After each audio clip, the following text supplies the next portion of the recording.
Takže umí týdnu jsem tady už v podstatě měl čest mít jakousi přednášku z našeho textu Bhagavad Gita, taková, jaká je. A četli jsme z 8. kapitoly Bhagavad Gity a budeme pokračovat z této kapitoly čtení. Tato kapitola má název Dosažení nejvyššího. V sanskrtu ten název zní Purušottama yoga. Purušottam yoga. Purušottam yoga. Nebo dosažení nejvyššího. Takže já přečtu akorát ten verš v sanskrtu a vy můžete po mně opakovat akorát ta slova. To je poslední verš z této 8. kapitoly. Om namo bhagavate vasudevaya. Om namo bhagavate vasudevaya. Om namo bhagavate vasudevaya. Om namo bhagavate vasudevaya. Om namo bhagavate vasudevaya. Om namo bhagavate vasudevaya. Všichni mluví česky? Tam máme jednu slečnu z Indie. You speak English? Yes. So maybe you can translate? Jo. Nebo někdo jiný? Nebo mám dát anglicky? Můžeme? A ty bys překládal češtiny? A v tom případě potřebuji anglickou Bhagavad Gitu. Tak Je tady nějaká? Jo, to by tam měla být. no. Je tam. Takže můžu také anglicky. So reading in English. You're welcome. Možná ještě přijdou další, nové, přijdou někdy později.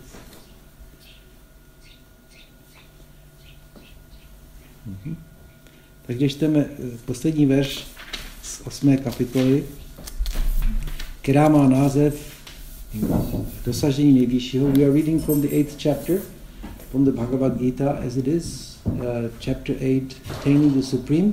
In Sanskrit, the name of this chapter is Purushottam Yoga.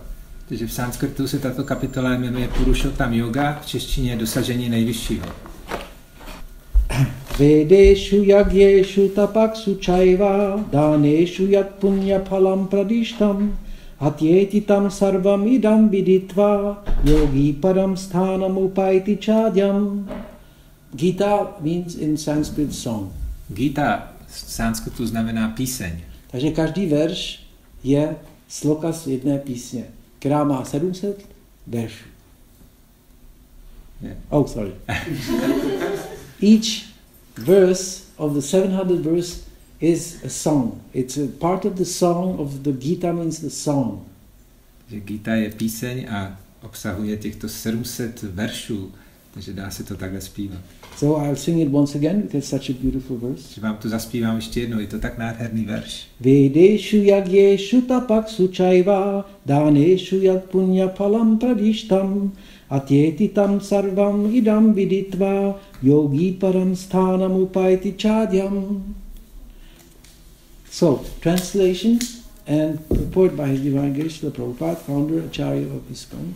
Takže překlad a význam od jeho božské milosti Áče Bhaktivedanta Swamiho Prabhupády, zakladatele Áčary ISKCONu. A person who accepts the path of devotional service is not bereft of the results derived from studying the Vedas, performing sacrifices, undergoing austerities, giving charity, or pursuing philosophical and fruitive activities. Simply by performing devotional service, he attains all these, and at the end, he reaches the supreme eternal abode. Ten, kdo se vydá cestou oddané služby, nepřichází o výsledky studia véd, konání obětí, podstupování askeze, dávání milodaru, filozofického bádání nebo plodonosných činností. Samotným oddaným sloužením získává to všechno a nakonec dospívá do věčného svrchovaného sídla. Purport. This verse is the summation of the 7th and 8th chapter, which particularly deal with Krishna consciousness and devotional service. Význam. Tady je závěr, jakého výsledku se dosáhne studiem zvláště 7. a 8. kapitoly Bhagavad Gity, které konkrétně pojednávají o vědomí Kršny a o dané službě. One has to study the Vedas under the guidance of the spiritual master and undergo many austerities and penances while living under his care. Když žák žije v péči duchovního učitele, má pod jeho vedením studovat Védy a podstupovat mnoho askezí. A brahmachari has to live in the home of the spiritual master just like a servant, and he must beg alms from door to door and bring them to the spiritual master. Brahmachari musí žít v domě duchovního učitele jako služebník a chodit od domu k domu žádat o almužnu, kterou mu pak odevzdá. He takes food only under the master's order, and if the master neglects to call the student for food that day, the student fasts. Jí jedině na jeho pokyn a je řečeno, že pokud ho učitel někdy zapomene zavolat k jídlu, žák se bude toho dne raději postit, než aby se najedl sám. These are some of the Vedic principles for observing brahmacharya. To jsou některé z védských zásad brahmachari.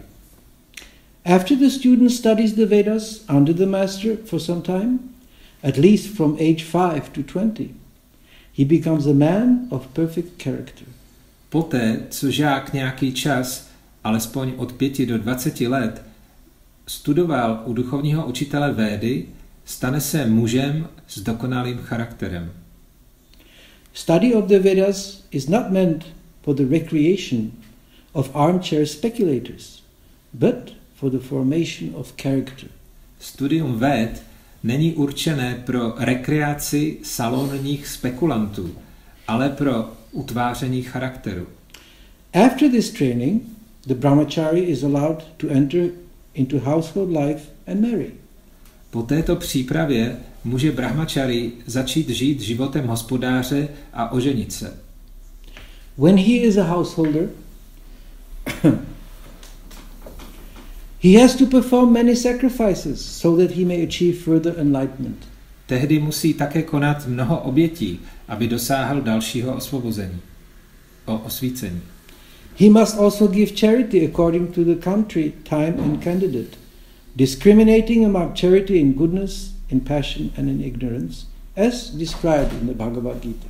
Musí rozdávat milodary s ohledem na místo, dobu a osobu a rozlišovat přitom mezi dobročinností patřící ke kvalitě dobra, vášně a nevědomosti podle popisů Bhagavad Gity.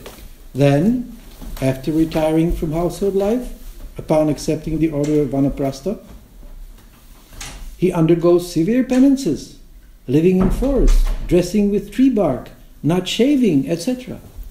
Později, když zanechá rodinného života a přijme stav Vanaprasty, musí podstupovat tvrdou askezi, žít v lesích, oblékat se do kůry stromů, neholit se a podobně. By carrying out the orders of brahmacharya, householder life, vanaprastha, and finally sannyas, one becomes elevated to the perfectional stage of life. Dodržováním pravidel brahmachary, života hospodáře, vanaprasty a nakonec sannyasína dosáhne dokonalosti života. Some are then elevated to the heavenly kingdoms, and when they become even more advanced, they are liberated in the spiritual sky, either in the impersonal Brahma Jyotir or in the Vaikuntha planets or Krishna Loka. Někteří se potom dostávají na nebeské planety a ti, kdo jsou ještě pokročilejší, dosáhnou osvobození v duchovním nebi, buď v neosobní Brahmajyoti, nebo na vajkunských planetách či Kršnaloce. This is the path outlined by Vedic liturgies. To je cesta vytyčená védskými písmy. The beauty of Krishna consciousness, however, is that by one stroke, by engaging in devotional service, one can surpass all the rituals of the different orders of life. Krása vědomí Kršny ale spočívá v tom, že stačí, když se člověk zaměstná oddanou službou a tím naráz překoná všechny obřady předepsané pro různé životní stavy. The words idam viditva indicate that one should understand the instructions given by Shri Krishna in this chapter and the 7th chapter of Bhagavad Gita. Slova idam viditva znamenají, že je třeba porozumět pokynům, které Shri Krishna dává v této a 7. kapitole Bhagavad Gity.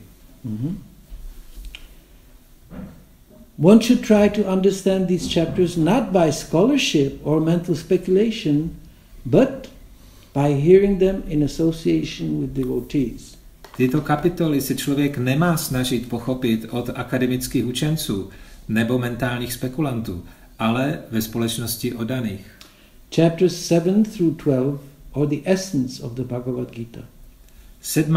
až 12. kapitola tvoří jádro Bhagavad Gity. The first 6 and the last 6 chapters are like coverings for the middle 6 chapters, which are especially protected by the Lord. Prvních 6 a posledních 6 kapitol slouží jako obaly prostředních 6, jímž Pán poskytuje zvláštní ochranu.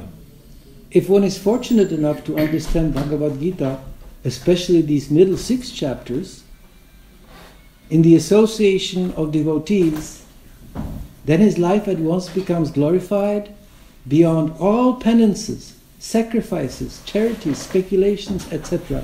For one can achieve all the results of these activities simply by Krishna consciousness.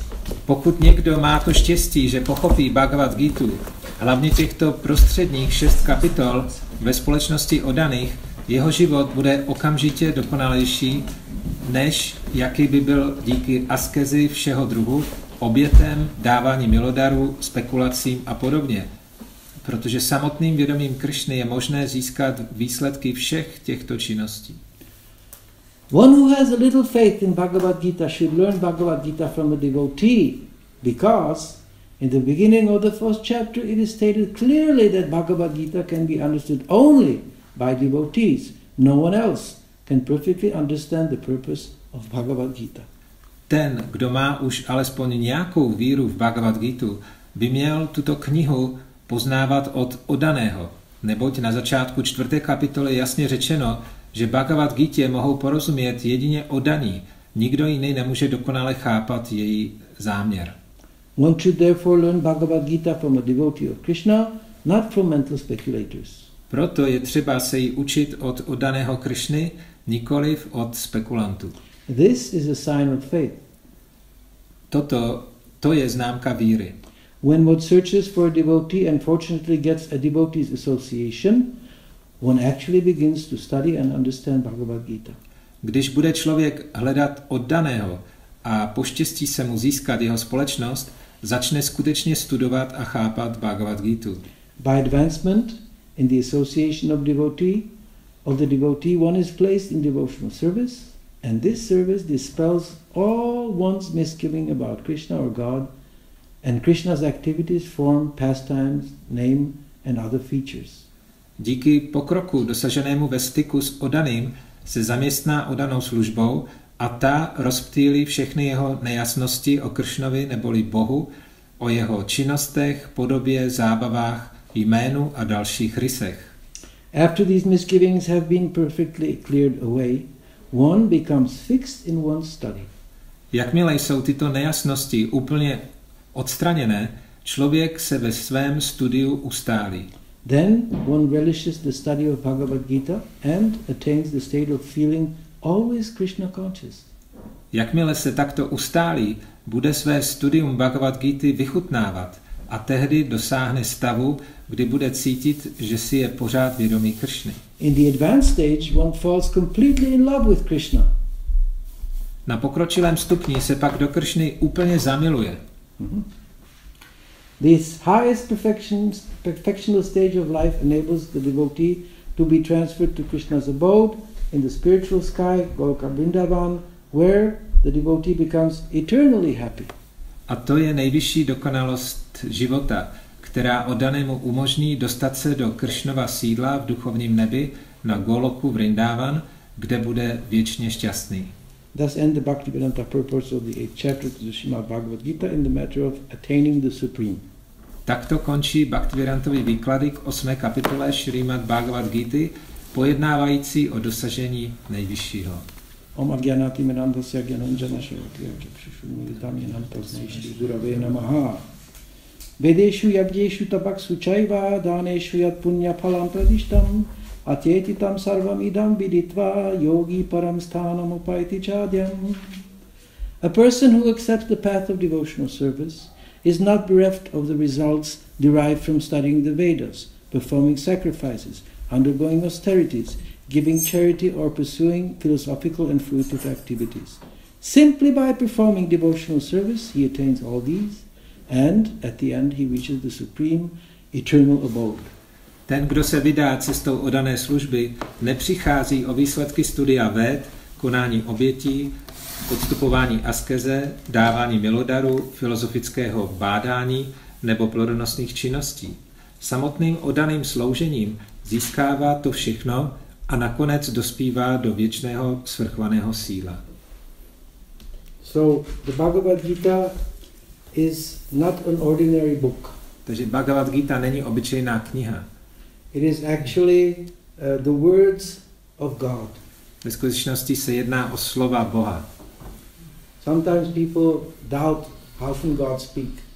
Někdy lidé pochybují, jak je možné, aby Bůh mluvil.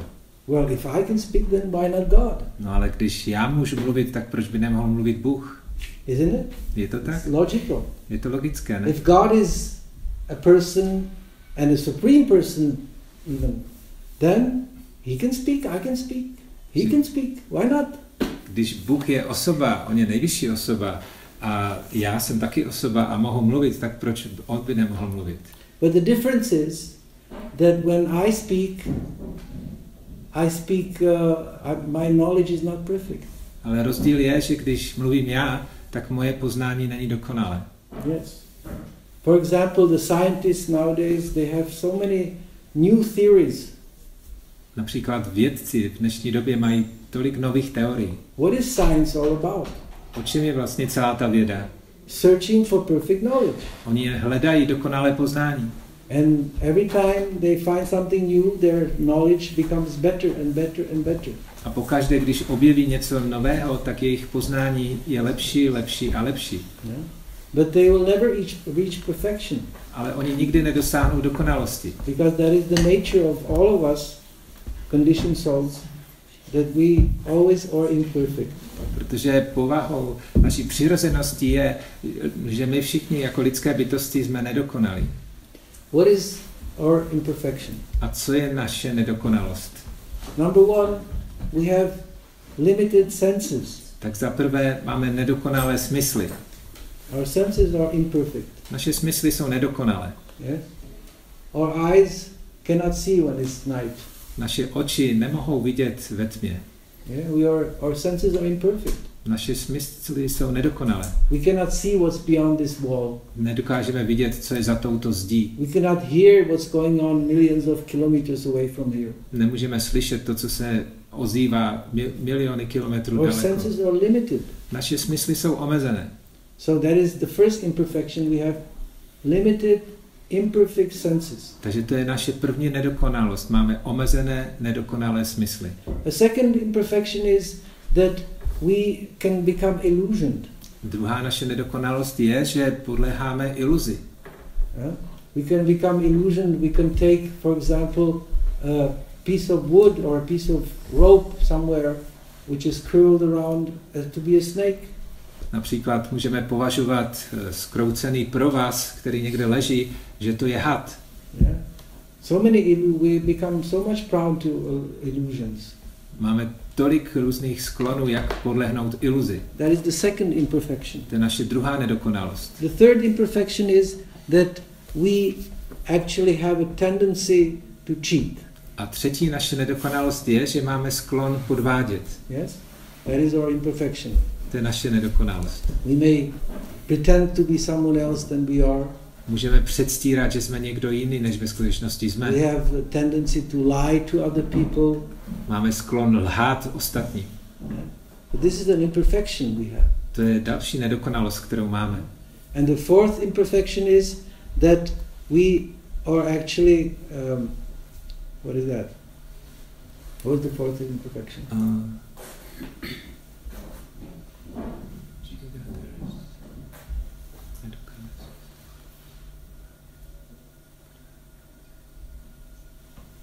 forgot.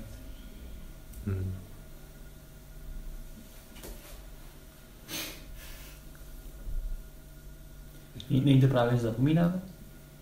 We're forgetful, yeah, of course. We're illusioned.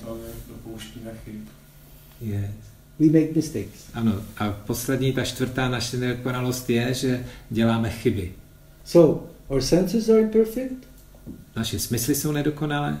We become illusioned. Podléháme iluzi. We cheat. Podvádíme. And we make mistakes. A děláme chyby. That is not natural. To err is human. Jak se říká, chybovat je lidské. Actually, when I spoke about science, jak jsem hovořil o té vědě, so research is based on error and trial and error. Error and trial and error. Error and trial and error. Ten celý výzkum je založen právě na chybě, potom pokusech, další chyby, další pokusy a tak dále. That's how science proceeds. To je, jak ta věda to vnímá. By trial and error. Chybovat a zkoušet. So therefore, there's never in science we will never achieve perfection. Takže ve vědě nedosáhneme nikdy dokonalost. Yes. In physics, we are constantly changing our physical knowledge, or knowledge of the universe, knowledge of matter, everything. Not too 100 years ago, we started to research in science with quantum physics, quantum mechanics. But before, no one knew about quantum physics, quantum mechanics. Třeba ve fyzice se to pořád neustále mění, ty různé teorie o vesmíru a o tomto světě.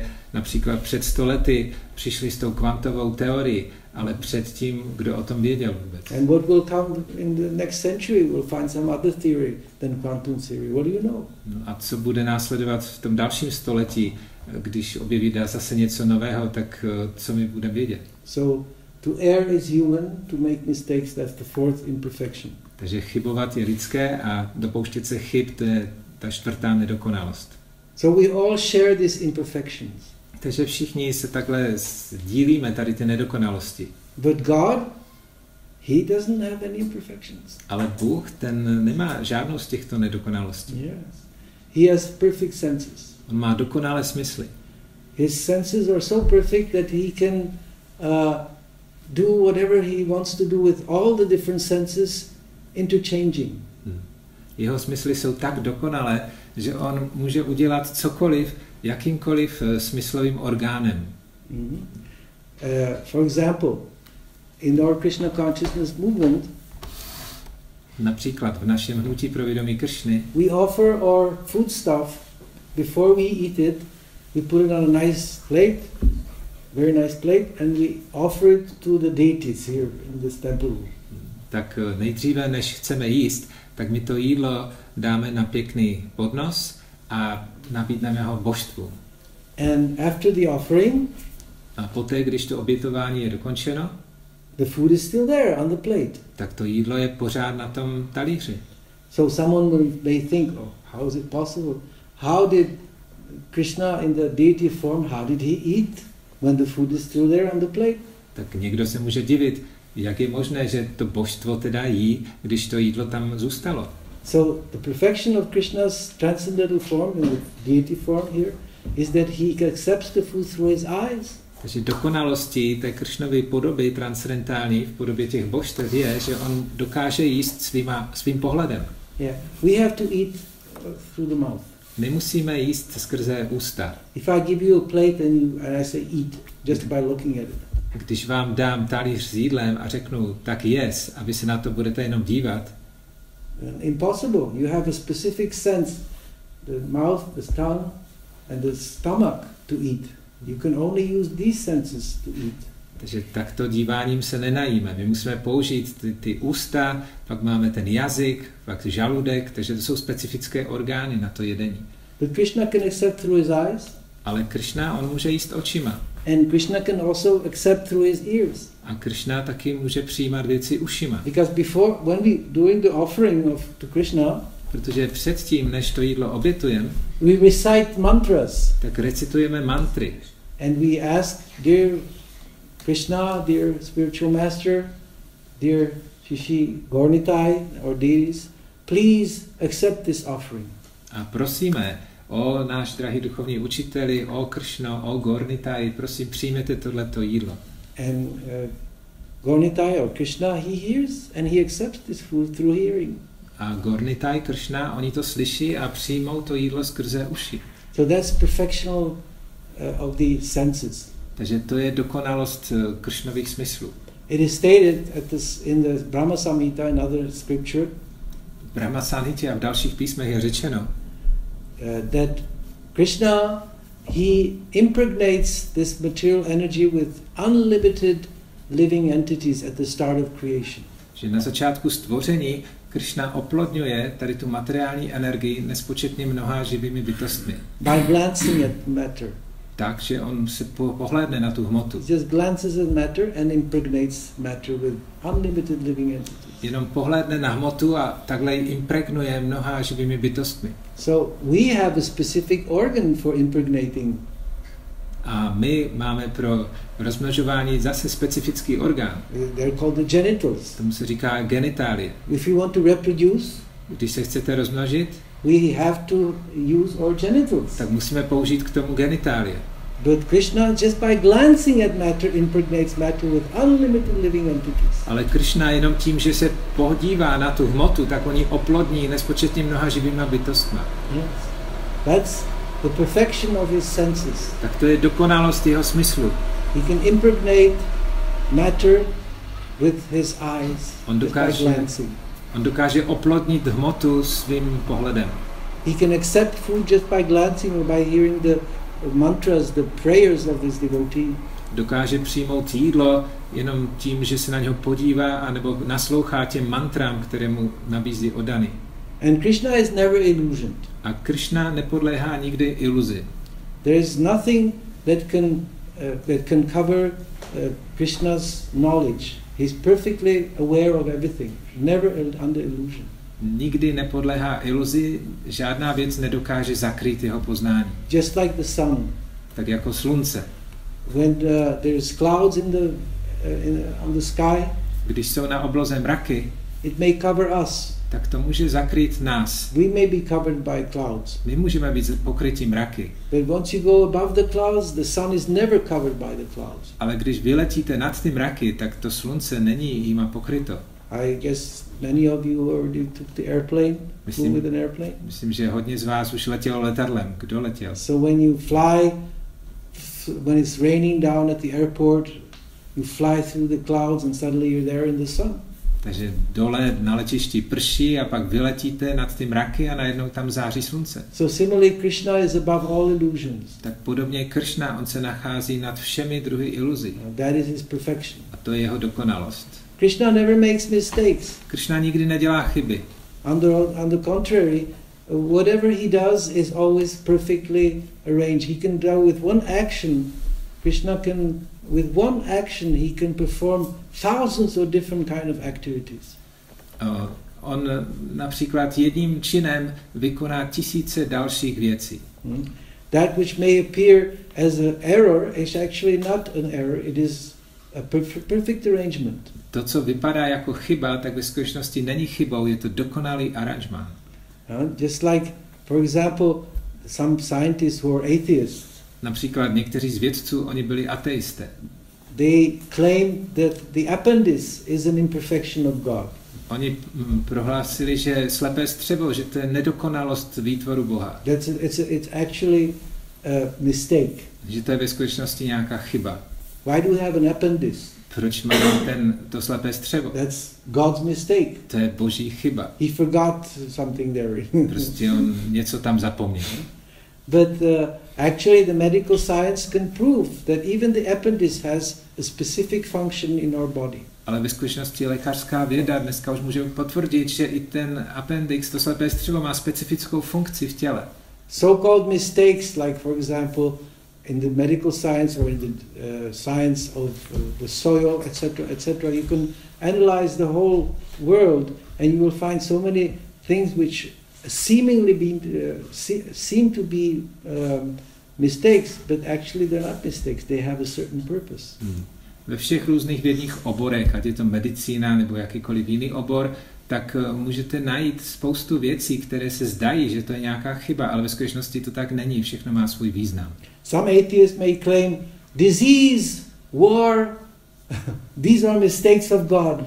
Nějaký vědec může prohlásit, ateista, nemoci, války, to jsou chyby, kterých se dopouští Bůh. How could God, for example, the classical example, how could God, let's say for example now, how could God allow war in the Ukraine? Například takový klasický příklad, se někdo může prohlásit, jak je možné, že Bůh dopustil, že se teďka děje ta válka na Ukrajině. How can God allow that the child who has not even created any problem to anyone, no sin, how comes he dies? Nebo jak je možné, že to dítě malé, které ještě nikomu neublížilo a neudělalo žádný hřích, tak jak je možné, že umře? This is God's mistake. To je prostě nějaká boží chyba. So we can find mistakes in God, yes, for sure. Takže ano, my můžeme se snažit vyhledávat chyby na Bohu. But these are just reflections of our own imperfection. Ale toto je jenom takový odraz těch našich nedokonalostí. Because if we understand how God is perfect in whatever he does without any mistake, protože když pochopíme, že Bůh je dokonalý a nedělá žádnou chybu v tom, co dělá, then we can understand I would say the reasons for all these so-called mistakes. Tak pochopíme potom ty významy všech těch takzvaných chyb. Yes. Mainly we have to understand what God teaches. Hlavně musíme pochopit, co nás Bůh učí. That's the Bhagavad Gita. A to je právě ta Bhagavad Gita. So and the fourth imperfection is to commit mistakes. Takže ta čtvrtá chyba je dopouštět se chyb. Yeah. To err is human, and the fourth imperfection was? To lie. To lie, yeah. To lie. To cheat others. Yeah, to cheat others. Takže ještě jsme vynechali to lhaní a podvádění. Yes. So God never cheats. Takže Bůh nikdy nepodvádí. He never cheats anyone. Nikoho nepodvádí. He just gives us whatever we actually deserve. Dává nám vždycky to, co si zasloužíme. Yeah?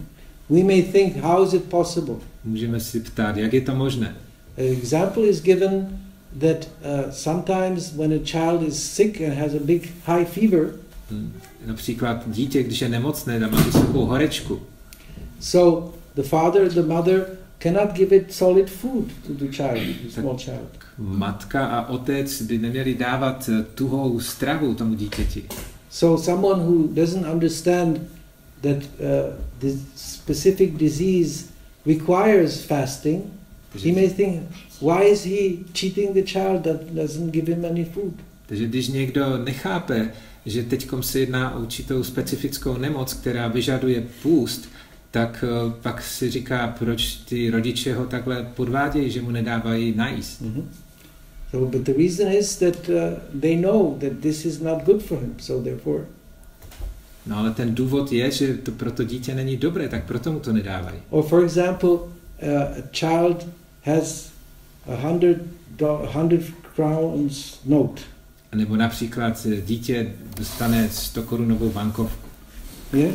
And he doesn't know, the child doesn't know what to do with this 100 crown note. No a to dítě neví, co s tím má dělat. So the father says, oh, give me that paper. Tak otec řekne, tak dej mi ten papír. I will give you a lozenge, a bonbon. A já ti dám bonbon. Yeah? So someone may think, oh, why is he cheating the child? A někdo si může říkat zase, no tak proč ten otec teďka to dítě zase podvádí? Because the father knows very well that the child cannot do anything with his 100 crown notes. Protože ten otec dobře ví, že to dítě s tou 100 korunovou bankovkou nic nezmůže. He can just, destroy it, tear it, or put it in his mouth. Ono to akorát může tak zmuchlat a strčit si to do pusy. The little child doesn't know what to do with the 100 crowns paper note. Malé dítě neví, co dělat se 100 korunovou bankovkou. So the child is, someone who's external thinks that, oh, God has cheated this child. Or the father has cheated the child.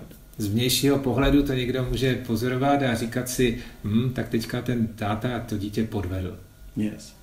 But in fact, he has done the only right thing. No ale ve skutečnosti on udělal tu jedinou správnou věc. So, God has not imperfect senses. Takže Bůh nemá nedokonalé smysly. He is not prone to illusions. Nepodléhá iluzi. He doesn't do any mistakes and doesn't cheat. Nedělá žádné chyby a nepodvádí. That is, in Sanskrit the word is apaurushaya, which means he's above all imperfection.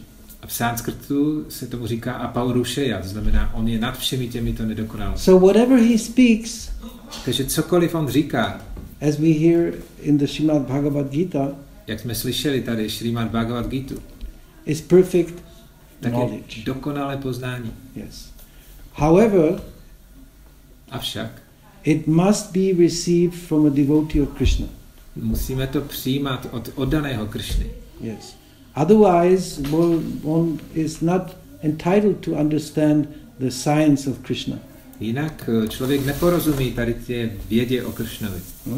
One may mistake Krishna to be an ordinary person, a philosopher.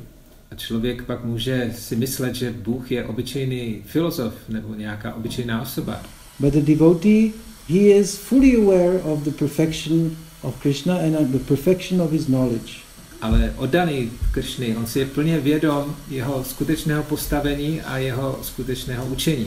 And a devotee is always engaged in devotional service. A oddaný se neustále zaměstnává oddanou službou. That is the difference between an ordinary person and a devotee. A to je rozdíl mezi obyčejným člověkem a oddaným. A devotee serves Krishna with love and devotion. Oddaný, ten slouží Krišnovi s láskou a oddaností. And Krishna reciprocates. A Krišna to opětuje. Because he is apaurushaya, he is perfect, he cannot be attained by any level of knowledge or renunciation. A protože on je apaurushaya, tak není možné ho dosáhnout jen tak nějakým poznáním nebo odříkáním. Only if he reveals himself decides, oh yes. Jedině když on sám se rozhodne, že se někomu vyjeví, then we can actually understand. Tak poté můžeme ho pochopit. He reveals only to the devotees. A on se vyjevuje pouze oddanému. Who love Krishna. Který ho miluje. No? This is the condition. To je ta podmínka. Like for example, jako například, I can write a letter and say, okay, I want to meet the president of this country. Například můžu napsat dopis a takovou žádost, že chci se setkat s prezidentem této republiky. Is it possible that the president will come and see us here in Krišnův dvůr, just like that, because he come here, we want you to come today here and meet us at the temple here. Tak stane se tak, jen tak, když napíšeme takovou žádost, aby přišel teďka v tento den na Krišnův dvůr, tak je on zavázán takhle přijít. He is much too important. On má daleko důležitější věci. He is much too important that he can just simply, we can summon him to come. Takže on má spoustu důležitějších věcí na práci, než tady vyhovět naší žádosti. He's more important than we can understand. On je daleko důležitější osobou, než si dokážeme představit. You cannot ask a president to come here just because you want him to come. Nemůžete jen tak požádat prezidenta, aby sem přišel jenom díky tomu, že vy to zrovna chcete. So similarly, you cannot ask God to come just because you want to see him. Takže stejně tak s Bohem. Nemůžeme mu přikázat přijď tady jenom na základě naší touhy. He has the power to refuse. I don't want to see you. Prostě on má to právo to odmítnout. Yes. Just like the sun. Tak jako slunce. You can at midnight say, sun appear. Come. V noci můžete prohlásit, slunce okamžitě vyjdi. I want to see the sun now at 12 or 1 o'clock in the morning. Já chci vidět slunce teďka o půlnoci v 1 ráno. To není možné. You have to wait until the sun mercifully decides to come up by its own will. Musíš počkat, až to slunce milostivě zase druhý den vyjde. So this is the understanding of devotional service. Takže toto je pochopení oddané služby. In devotional service we do not ask God to serve us and to appear and to arrange things for us. We don't ask for that. V oddané službě nežádáme nebo nenutíme Boha, aby přišel a vyhověl našim touhám. Because we know very well he's much too powerful. Protože dobře víme, že on je daleko mocnější. he is not. We cannot force God to come and be with us and serve us or help us or anything. Nemůžeme donutit Boha, aby nám sloužil, aby přišel, aby aranžoval věci pro nás. Yeah, even in other religions like Christianity or Islam or whatever, they never say, "Oh, God has to do it." No, if God's will, in God's will, I think the Muslim they say Inshallah, isn't it? If God wills. Yeah? Takže i v těch jiných náboženstvích, ať je to křesťanství nebo muslimové, tak oni říkají, o Bože, jestli je to tvá vůle, tak ať se tak stane. Yes. So this is devotional service. Tak to je oddaná služba. By serving humbly under the direction of a true devotee, když pokorně sloužíme skrze čistého oddaného, then we will understand the Bhagavad Gita and be enlightened by the Bhagavad Gita. Tak porozumíme tady té Bhagavad Gita a budeme osvíceni díky tomu poznání. As it is stated here, that one should therefore learn Bhagavad Gita from a devotee of Krishna, not from mental speculators. Jak tady bylo řečeno, že bychom se měli učit Bhagavad Gitu od oddaného Krišny a ne od nějakého mentálního spekulanta. This is a sign of faith. Tomu se říká, toto je známka víry. When one searches for a devotee, když někdo vyhledá oddaného, and fortunately gets a devotee's association, a nakonec se mu podaří získat společnost oddaných, one actually begins to study and understand Bhagavad Gita. Tak ve skutečnosti pak začne teprve studovat Bhagavad Gitu. By advancement in the association of the devotee, no a díky tomu pokroku, který udělá, díky tomu sdružování se s oddaným, one is placed in devotional service, tak se zaměstná v oddané službě. And this service dispels all one's misgivings about Krishna, a tato služba rozptýlí všechny nejasnosti ohledně Krišnovi, or God, neboli Bohu, and Krishna's activities, o jeho činnostech, form, podobě, pastimes, zábavách, name and other features. Jménu a dalších jeho rysech. After these misgivings have been perfectly cleared away, a poté, když se všechny tyhle nejasnosti dokonale vyjasní, one becomes fixed in one's study. Tak se člověk upevní tady v tom studiu. Then one relishes the study of Bhagavad Gita, a pak začne vychutnávat studium Bhagavad Gita. And attains the state of feeling always Krishna conscious. A dosáhne toho stádia, kdy si bude plně vědom Krišny. In the advanced stage, v tom pokročilém stavu, one falls completely in love with Krishna. Se oddaný úplně zamiluje do Krišny. The highest perfectional stage of life, a to největší dokonalostí života, enables the devotee to be transferred to Krishna's abode. Díky ní vlastně je umožněno oddanému vstoupit do duchovního sídla. In the spiritual sky, v duchovním nebi. Goloka Vrindavan, where the devotee becomes eternally happy. Kde oddaný se stane věčně šťastný. So the reality of Krishna cannot be understood by speculation. Takže ta realita o Krišnovi se nedá pochopit mentální spekulací. It's like I cannot realize the president of this country just by asking him to come. Tak jako já nemůžu přijít do kontaktu s prezidentem republiky. I have to get his mercy. Musím dostat jeho milost. Yeah? Without he consenting to come here, I cannot do anything. Bez toho, aniž on sám se rozhodne, že sem přijde, tak já nic nezmůžu. Otherwise we become like the fox who was jumping and tried to catch the grapes. Jinak budeme jako ta liška, která se snažila skákat vysoko a utrhnout si hrozny. Because she couldn't jump that high. No a protože ona nedokázala vyskočit tak vysoko. Then she said, "Oh, the grapes are sour." Tak řekla, a ty hrozny jsou stejně kyselé. So similarly, because we cannot realize God, takže stejně tak díky tomu, že my nedokážeme realizovat Boha, then we say there is no God. Tak proto my říkáme, tak stejně žádný Bůh není. Yeah? That's a fact. A to je fakt. Because there is no way of forcing God to appear and to intervene if he doesn't want. Protože není žádný způsob, jak Boha donutit, aby teďkom s námi začal komunikovat. He is above any attempt to catch him, to understand him. He is completely independent. Svarat. On je úplně nezávislý, svarat vůči těm našim snahám. Independent. Úplně nezávislý. But if we understand him through the service of a devotee, ale když mu se snažíme porozumět skrze službu oddanému, under the direct, I would say, training of the devotee, then it is possible. pod tím přímým tréninkem toho oddaného, tak je to možné. So this is the sum and substance of the Hare Krishna movement. Tak toto je vlastně taková podstata tohoto hnutí Hare Krishna. That we are trying to serve the devotee, Že my se snažíme sloužit oddanému, the spiritual master, duchovnímu učiteli, and thus advance in our knowledge of Krishna consciousness. a takto uděláme pokrok v tom poznání o Krishnovi. Yes. And we may receive then, by the mercy of the spiritual master, we may receive the mercy of Krishna. A takto milostí duchovního učitele můžeme obdržet milost Krishny.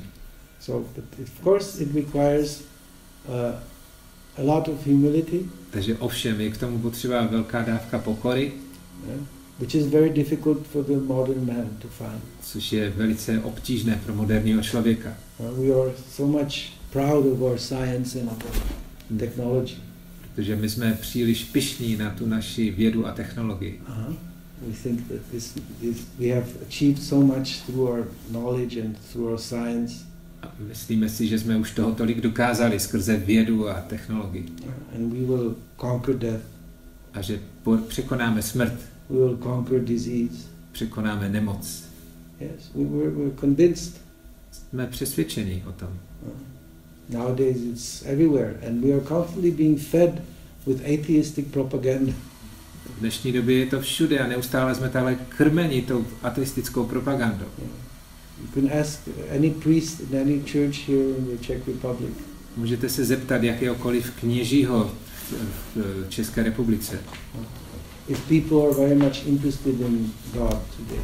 Do jaké míry se lidé v dnešní době zajímají o Boha? Nobody's interested. Nikdo se nezajímá. Because they are proud. Protože jsou pyšní. We are proud of our achievements. Jsme pyšní na naše výsledky. Yes. And we do not actually strive even to understand God. No, ani se nesnažíme pochopit Boha. Although God is constantly present. I přesto, že Bůh je neustále přítomen. And that the whole material nature is completely controlled by him. A celá ta materiální příroda je pod jeho kontrolou. We cannot control material nature. My nemůžeme ovládat přírodu. Just like there was forest fires not too long ago. Takže nedávno tady byl ten lesní požár. In Bohemia, it's everywhere now. Ale dneska už je to všude. So they had helicopters and they had airplanes. Takže oni použili helikoptéry, letadla. And they were trying to put out the fire. No a snažili se to uhasit. And everyone, if you spoke to them, they were thinking, if only it would rain. No a když jste se všema takhle mluvili, tak každý jenom doufal, kéž by tak zapršelo. Yeah, a proper one day rain and the fire is put out within no, and for free. Stačilo by, aby celý jeden den pršelo a ten požár bude uhašen zdarma. Yeah, you know how much it costs to put out the fire with these helicopters and with all these fire brigades? Víte, kolik to stojí snažit se hasit ten požár těmi helikoptéry a požárníky? It's in the number of 100 million crowns to put out the fire, which was now, or 200 or a billion crowns. I don't know. Stovky milionů nebo miliarda. Yeah, because all these these machines to put out the fire, and all this huge fire brigade, and then the helicopters and the airplanes, they take petrol. They need kerosene or. Yeah. Protože všechny ty létající stroje potřebují k tomu naftu, že jo? Kerosene. Kerosene. Leteckou naftu. And and human endeavor, it costs so much, you know. Takže to lidské snažení vždycky hodně stojí. Yeah. So we may try so much, but at the end, if for free we can get all the fire can be put out like this within no time, just by proper rain. My se můžeme snažit sebe víc, ale stačí takhle jeden den déšť a celý ten požár může být uhašen. Yes. So Nature is so powerful, but it's controlled by God. Že příroda je mocná, ale ona je ovládána Bohem. And we cannot control nature. A my nedokážeme ovládat přírodu. We try. Snažíme. Impossible. A není to možné. So, therefore, devotees are persons who are peaceful because they always know that everything is in God's hand.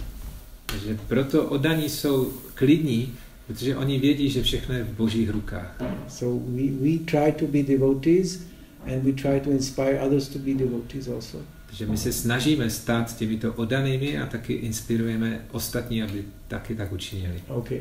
Thank you very much for the attention.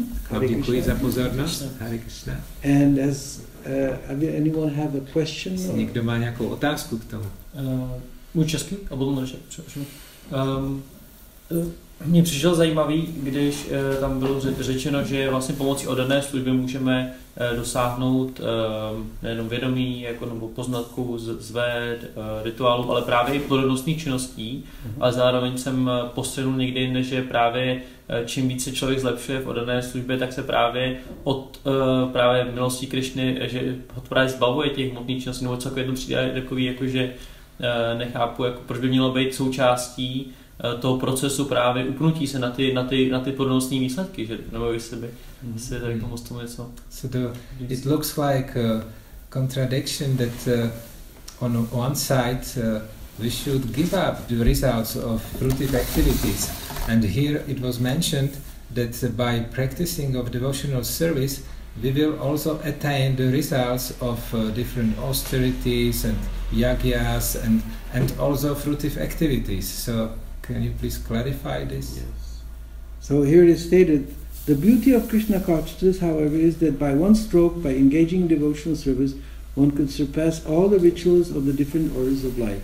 Že tady je řečeno v tom významu, že krása vědomí Kršny právě spočívá v tom, že my vlastně získáme všechny ty, jak to je tady, který to je odstavec? The beauty of Krishna consciousness, this is the path of outlined by the Vedic literatures. A tady krása vědomí Kršny ale spočívá v tom, že stačí, když se člověk zaměstná oddanou službou a tím naráz překoná všechny obřady předepsané pro různé životní stavy. So that is also Krishna's mercy. To je taky Kršnova milost. That one, by serving in devotional service, one can also attain the results of pious activities as described in the Vedic literatures. Že vlastně i tou oddanou službou my vlastně získáme ty výsledky těch zbožných činností. Ale one never stays at that level. Ale člověk nikdy nezůstane na té úrovni. There is a verse by Bilva Mangal Thakur, a great devotee. Je jeden verš od Bilva Mangal Thakura, velkého oddaného, which states Bhakti svayi stirataras bhagavat jadishat daivenana phalati dibba kishora murti mukti mukulitanjali sevati asman dharmartha kama atataye samaya pratiksha. He states, Bilva Mangal Thakur was a great devotee. Takže Bilva Mangal Thakur byl velkým oddaným a on říká, that by engaging in bhakti svaya stirataras, in pure devotional service, že když se zaměstnáme čisté oddané službě, bhagavat jadishat daivenana phalati, when one develops daivenana phalati, the fruit, phalati means fruit, daivenana phalati dibba kishora murti, by serving the transcendental child form, Kishora Murti of Krishna, one attains such a high level of consciousness that mukti mukulitanjali sevati asman, liberation comes with folded hands to serve me. And at that point, dharma, artha, kama, gataya, samaya pratiksha. Then religiosity, dharma, artha means economic development, dharma, artha, kama, sense gratification, material sense gratification. One becomes indifferent, samaya pratiksha. A on říká, že když budeme sloužit té dětské podobě pána Kršny, tak potom dosáhneme tak vysokého stavu vědomí, že ve skutečnosti osvobození zosobněné tak přijde a se sypjatýma rukama nám bude vzdávat úctu a v tomto okamžiku veškerá dharma, arta, káma, moksha se pro nás stane úplně lhostejnou. Become indifferent to it. Budeme lhostejní vůči tomu. So Krishna at the start, he can give you sense gratification. Takže na začátku Krishna, on ti může dát smyslový požitek. But by serving Krishna, one gradually loses interest in sense gratification. That's the advantage. Ale výhodou je, že když pokračujeme v té službě, tak potom ztrácíme chuť pro ten smyslový požitek. There's a story of Sanatan Goswami. Je příběh o Sanatan Goswami. He was a direct disciple of Sri Chaitanya Mahaprabhu. On byl přímým žákem Chaitanya Mahaprabhu. And he lived under a tree in Vrindavan. A on žil pod stromem ve Vrindavanu. But he was a great philosopher and scientist. Ale zároveň on byl velkým filozofem a vědcem. So he possessed a very special stone, which is called a touchstone. On vlastnil velice speciální kámen, kterému se říká kámen mudrců. Which can transform anything into gold, any metal, base metal into gold. Který dokáže přeměnit jakýkoliv kov ve zlato. So once some poor man worshipping Lord Shiva asked Lord Shiva for benediction. No a jeden chudák uctíval pána Šivu a modlil se k němu o požehnání. And Shiva gave him the instruction, go to Sanatan Goswami and ask him for this. He has a touchstone and you can ask him, he will give it to you. A pán Šiva mu poradil, tak jdi k tomu Sanatanu Goswamimu a popros ho o ten kámen mudrců, on ti ho může dát. So he went to Sanatan Goswami and asked, dear Sanatan Goswami, please give me this touchstone. I'm a poor man, I need money. Tak ten chudák přišel k Sanatanovi Goswamimu a prosil ho, o drahý Sanatane, prosím tě, dej mi ten kámen mudrců, já jsem chudák a potřebuji peníze. And Sanatan told him, yes, take it, it's there in the garbage. No a Sanatan mu řekl, tak jo, tak si ho vem, leží tam v odpadcích. So the poor man went and took this touchstone and he got so much gold. Tak ten chudák si to sebral a potom vytvořil si díky tomu spoustu zlata. He became very rich. A stal se z něho velký boháč. But then he was again praying to Lord Shiva. No a pak se znova modlil k pánu Šivovi. And asked, why did Sanatan Goswami leave this touchstone in the garbage? No a ptal se Šivy, jak je možné, že ten Sanatan, ten kámen mudrců měl v odpadcích? Yes, why didn't he become rich? Proč on nezbohatnul? Yeah, why did he keep it in the garbage and told me to take it? He didn't even ask me why I wanted. On prostě ten kámen měl v těch odpadcích a ani se mě nezeptal, proč ho chci, on mi řekl, tak si ho vem. It would be nice to have a touchstone, isn't it? Bylo by to pěkné, ne, mít takový kámen. Yeah, why not? We can get a touchstone. Prostě můžete ho takhle mít. And take some metal, some iron and go to the market, sell the gold and build a temple for Krishna here. Můžete pak se dotknout kovu a proměnit ho ve zlato, pak to zlato prodat a díky těm penězům postavit pěkný chrám pro Krishnu tady. Yes, and so many things you could do if you had a touchstone, isn't it? Tolik věcí se s tím dá dělat, když máme kámen mudrců. Yes, actually that's why Rudolf II, the great emperor, he was trying to get what are they called there, alchemists to create the touchstone. A proto Rudolf II. Císař, že, tak on na svém dvoře měl ty alchymisty, kterým dal příkaz, aby taky se snažili vyrobit ten kámen mudrců. The idea of this touchstone was obsessive in the Middle Ages by these alchemists. They were trying to really get some gold by creating some chemical reactions or anything. Ve středověku pro ty alchymisty to bylo úplně fascinující díky nějakým chemickým reakcím vytvořit zlato. I asked many devotees. Ptal jsem se hodně oddaných. Wouldn't you like to have a touchstone? Chtěl bys mít kámen mudrců? And most of them said, wow, super, give it. I want to have it. A většina z nich mi odpověděla, jasně, dej mi ho, chci to.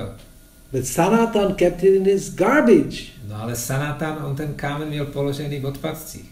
So anyhow, this man came back to Sanatan and said, Sanatan, why did you keep this touchstone in the garbage? Tak ten chudák se vrátil potom k Sanatanovi a říká, hele Sanatane, prosím tě, jak je možné, že ten kámen tam máš v odpadcích? I mean, after all, you could have built a nice temple for Govindaji, for Madan Mohan, sorry. A ve skutečnosti díky němu tak mohl postavit překrásný chrám pro Madan Mohana. So you have something more valuable? Tak znamená to, že máš ještě něco cennějšího? So Sanatan said, oh yes. A Sanatan mu říká, ano. But I won't give it to you unless you throw away this touchstone. Ale put it also in the garbage. Řeknu ti to, nebo dám ti to jenom za podmínky, že ten kámen teďkom vezmeš a vyhodíš ho. So this man was quite intelligent. Tak ten muž byl docela chytrý. And thought, well, if I can get something more valuable than gold, why not? Tak si říkal, no tak proč ne? Pokud získám ještě něco cennějšího než zlato, tak... So then Sanatan Goswami gave him the mantra. Tak Sanatan Goswami mu místo toho kamene dal mantru, by which he can achieve pure love of God. Díky které on mohl získat čistou lásku k Bohu. Because pure love of God is unmatched with any amount of riches in this material world. Protože čisté lásce k Bohu se nevyrovná žádné množství bohatství z tohoto světa. Anyone who has pure love of God, každý, kdo má čistou lásku k Bohu, has the greatest, actually, as this verse from Bhagavan said, Shamaya Pratiksha, all these things are worthless. Tak podle toho verše od Bilvamangan Thakura, kdo má lásku k Bohu, tak všechno ostatní je pro něho úplně ztrácí význam. Because then he can go, as we read in the purport here, the highest perfectional stage of life enables the devotee to be transferred to Krishna's abode in the spiritual sky, Goloka Vrindavan, where the devotee becomes eternally happy. Jako bylo řečeno v závěru, že dokonalost života, která oddanému umožní dostat se do Krishnova sídla v duchovním nebě, kde bude věčně šťastný. Yes. So Krishna, you can worship Krishna. Tak můžeš uctívat Krishnu. And you will get material benefits, definitely. Je jisté, že získáš taky hmotný prospěch. You can become very happy. Můžeš být velice šťastný. Materiálně. But Krishna won't give you pure love of God so easily. Ale Krishna ti tak snadno zároveň taky dá lásku k Bohu. It's not so easy. A není to tak snadné. You understand? It's okay? Any other question or ještě nějaká jiná otázka? Comment? I got one more. Yeah, sure. Go ahead. So we were talking about that once a person gets faith, then he can, with the help of devotees, maybe practice it, and then comes some realization with which can grow more faith or inspire the person, like by saying, this may be true, okay, let's, which gives more faith, and then gradually growth. But there has to be the beginning, the planting of the seed, or the very first touch, which may be sometimes hard. So if you could maybe tell us something about it. Takže otázka, ano, tady bylo řečeno, že díky té společnosti oddaných, tak my tu naši víru, prostě nás to inspirujeme k tomu dalšímu pokroku a můžeme takhle růst. Ale co bylo ve skutečnosti úplně na tom začátku, obdržení toho semínka, bylo to tak snadné? So I think one of our swamis gave a lecture yesterday, isn't it? Which the theme was from Shraddha to Prema. Yeah. A tady byl včera host, jeden z našich duchovních učitelů, a on přednášel na téma od Shraddhy k prémě. I wasn't here, unfortunately. Já jsem tady bohužel nebyl. But anyhow, at the start there's Shraddha, yes. Ale ano, na začátku je ta Shraddha. Faith. Víra. Yes. And where did that faith come from? A kde se ta víra sebrala? It comes from what we call Agyata Sukriti. Ona vzešla z Agyata Sukriti. Which means pious activities that we have done in the past.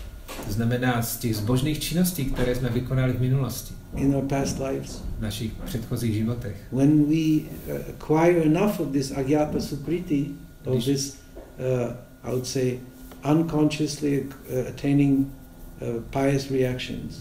Když jsme dostatečně nashromáždili tu agyata sukriti, výsledky z těch nevědomých zbožných činností. Yes, from the past lives. Z minulých životů. Then we can come to the point of Shraddha. Tak se můžeme dostat na tu úroveň šradhy. It comes from the past lives. Takže to pochází z předchozích životů. Yes.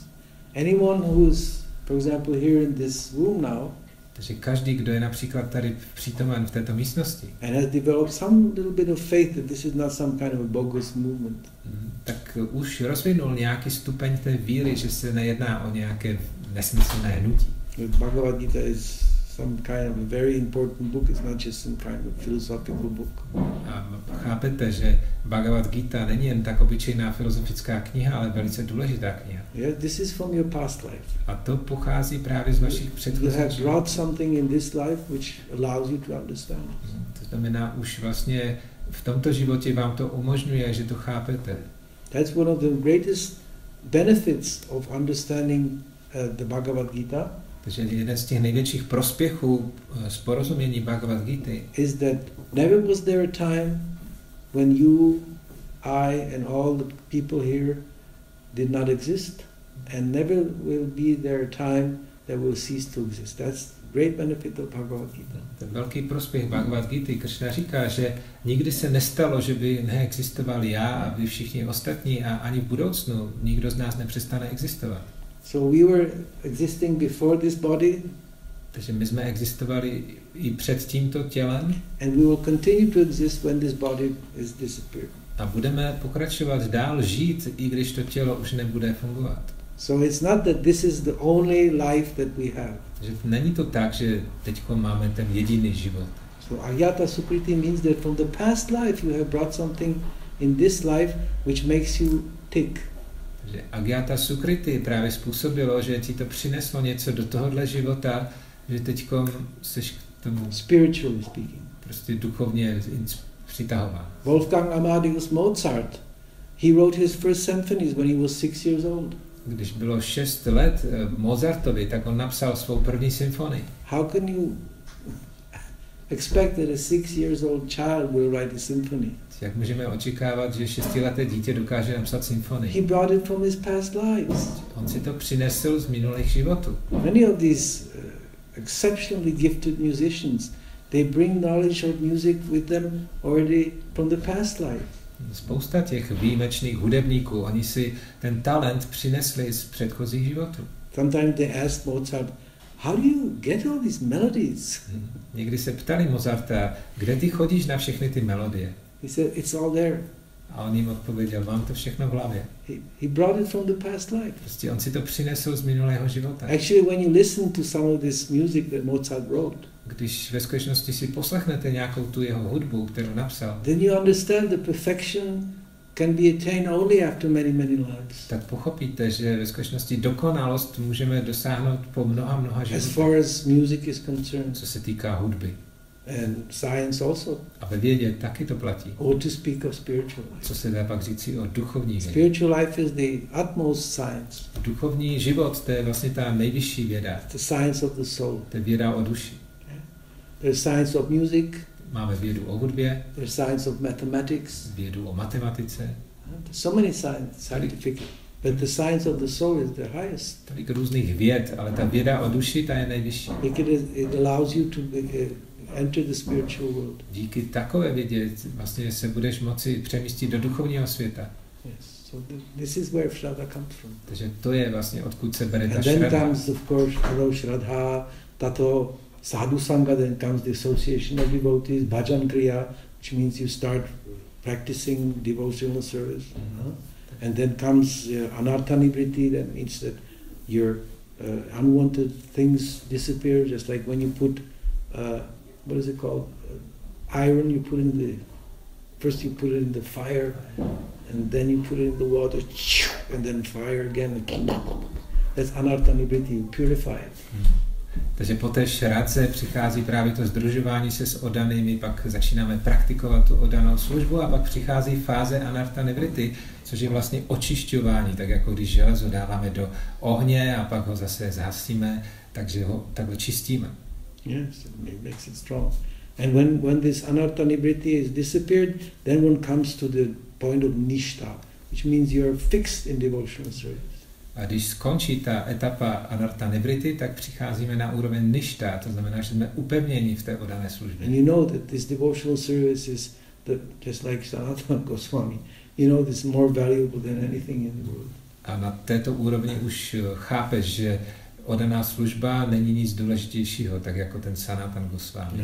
And then you come ruchi, you start tasting. A pak přijde ruči, začneš to vychutnávat. You can't have enough. Nedokážeš se toho nasytit. You know, devotional service never ends. Oddaná služba nikdy nekončí. And then comes tata ruchi, then comes love. A pak přichází ta prema. láska, prema. So these are different stages of advancement. But the start is Radha. Takže to jsou všechno ty různé fáze toho pokroku a začíná to tou šradhou. And of course there is the mercy of the spiritual master. A ovšem taky je zde milost duchovního učitele. Yes. It's okay? Okay. So thank you very much. I won't take much more of your time. Thank you for your attention, for your not being too. Thank you. Vám děkuji mnohokrát za vaši pozornost. So now